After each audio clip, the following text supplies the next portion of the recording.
द्वितीय वर्ष में आप सभी का स्वागत। आज हम ईशावास्योपनिषद के 8वें मंत्र की व्याख्या पढ़ेंगे। प्रस्तुत मंत्र के अंदर ईश्वर के स्वरूप का चित्रण किया गया है कि वो ईश्वर है कैसा, क्या इन भौतिक इंद्रियों से देखा जा सकता है, क्या वो प्रत्यक्ष की वस्तु है या अनुभव से उसको याद किया जा सकता है। जैसा कि हम सुनते हैं, क्या उसको कहीं बाहर, कहीं किसी मंदिर, मस्जिद, गिरजाघर या किसी अन्य स्थान पर उसको प्राप्त किया जा सकता है। क्या हमारी ये भौतिक इंद्रियां उस तक पहुंचने में सक्षम हैं। इन सब बातों के संबंध में क्या वो शरीरधारी है या शरीरधारी नहीं है, फिर है तो कैसा है, क्या कभी पूर्व में था और आज है, आगे नहीं होगा, ऐसा। इन सब बातों के संबंध में वेद ने बड़ी सुंदर वेद मंत्र के माध्यम से ईश्वर का स्वरूप चित्रण किया गया है। जो हम विभिन्न बातें ईश्वर के संबंध में हम सुनते हैं, उन सब बातों का निराकरण किया वेद मंत्र में किया हुआ है। वेद मंत्र है सपर्यगात शुक्रम अकायम व्रणम अस्नावीरम शुद्धम पाप विद्धम कबीर मनीषी परिभू स्वयंभू ज्ञाता तथ्यतो अर्थान वेदधात शाश्वतीभ्य समाभ्य।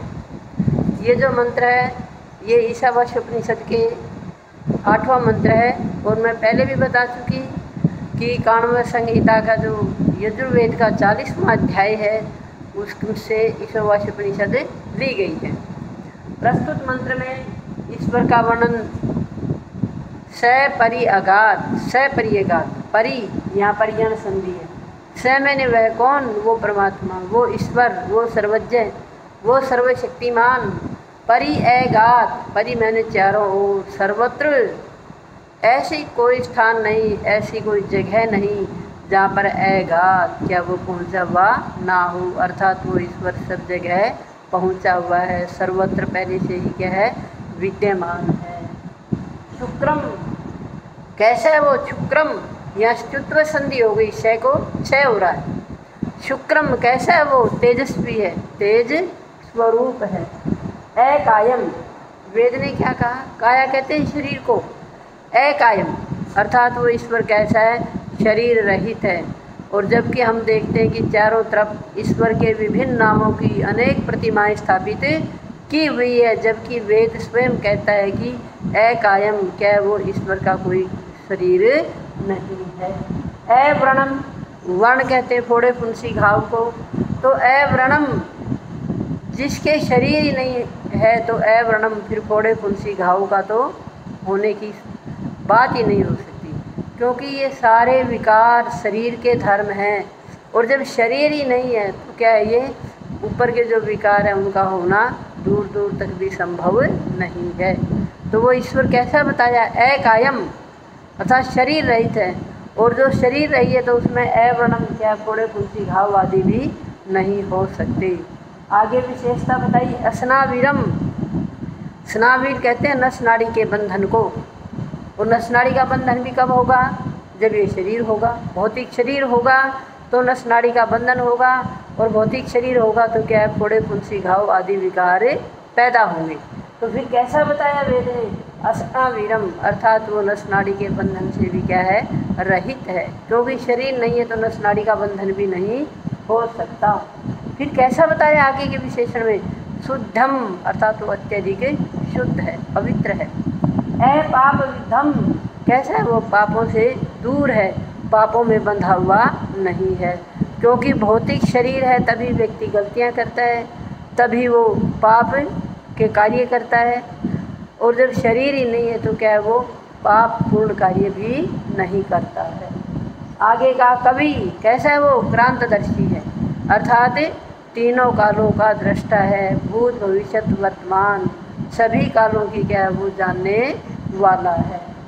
मनीषी कैसा है, वो मननशील है, सबके मनों की, सबके चित्त के अंदर तक की क्या है, जानने वाला है।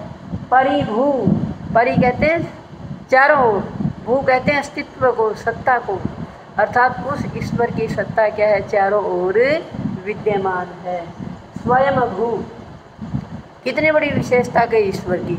स्वयं भू अर्थात वो स्वयं विद्यमान है, उसको पैदा करने वाली कोई और दूसरी शक्ति नहीं है, अर्थात उसको प्रकट करने वाली और कोई सत्ता नहीं है। वो ईश्वर स्वयं ही क्या है, स्वयं प्रकट है, उसको बनाने वाला कोई नहीं है। और ये शाश्वत सत्य है कि जो वस्तु औरों को बनाएगी वो स्वयं उसका निर्माण, अर्थात जैसे भौतिक जगत में हम देखते हैं कि मानव अपने जैसा जीवित अन्य दूसरे प्राणी को, अर्थात केवल मानव को छोड़ करके दूसरे अन्य प्राणी को उत्पन्न करने में समर्थ नहीं। यथा तथ्य तो यथा मैंने यथा, यथा मैंने जैसे, तथा मैंने वैसे, जैसा अर्थान मैंने वस्तुओं को, विषयों को, जैसा पूर्व में, जैसा पूर्व में अर्थान वेदधात वस्तुओं का निर्माण किया, तथा तथ्य तो ठीक वैसा ही अब भी निर्माण कर रहा है। जैसा उस ईश्वर ने इस सृष्टि का पूर्व में निर्माण किया, ठीक वैसा ही निर्माण अब भी कर रहा है। और कब से कर रहा है, अब नहीं, और केवल अतीत से नहीं, अभी तो शाश्वती भय समाभ्य, समा कहते हैं वर्ष को, शाश्वत कहते हैं अनंत काल से, अर्थात जब से ये सृष्टि बनी है तब से लेके आज तक वो ईश्वर क्या है, इन सारी सृष्टि का, सारी स्थावर जंगम संपूर्ण सृष्टि का क्या वो निर्माण कर रहा है।